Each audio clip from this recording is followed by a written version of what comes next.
The fall of Jericho, when walls couldn't stop faith. Joshua and the Israelites were on their way to the Promised Land, and their next stop was the city of Jericho. Now, Jericho was a big, strong city with high, thick walls. It was protected by a fierce king named Jairus. In fact, no one had ever defeated this mighty king or destroyed his strong city. But God told Joshua that he would give the city to the Israelites, and so Joshua and his army got ready to attack. God commanded Joshua to march around the city once each day for 6 days, and not a word was to be spoken until the 7th time around, because if they did speak, the walls wouldn't fall. Marching around a city wall once a day for 6 days without attacking seemed like a waste of time.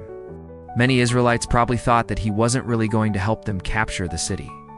But Joshua was a man of God, and he knew that even if it didn't make sense, God would help them if they trusted him. The Israelite warriors set out from their camp, along with priests who carried trumpets and the Ark of the Covenant, which was a wooden chest containing the stone tablets of the 10 Commandments. They marched silently past the city gate, then turned around and headed back to camp, not speaking a word. And every day, for 6 days, the Israelites did exactly the same thing. They marched around the city once in silence, and then went back to camp. As they did, the people of Jericho probably started to get worried.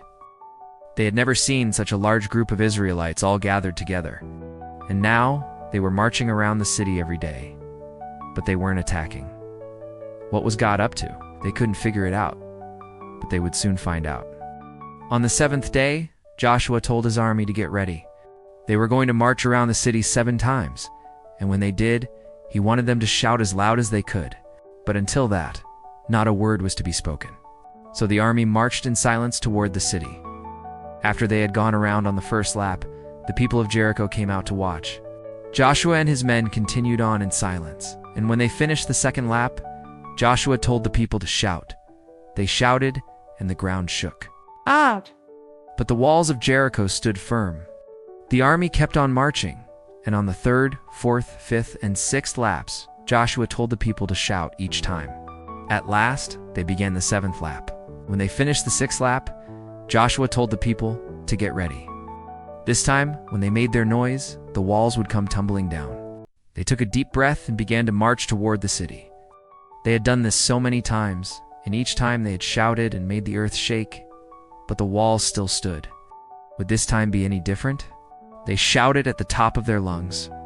The priests blew the trumpets. And in that one moment, the mighty walls of Jericho crumbled flat to the ground. In the end, Joshua and his army had proved that faith can move mountains. And God showed them that he could deliver a nation into their hands in ways that made no sense and in ways that were beyond their understanding. If you want to learn more about the amazing adventures of Joshua and the Israelites as they take the Promised Land, then check out the series on the life of Joshua. See you next time.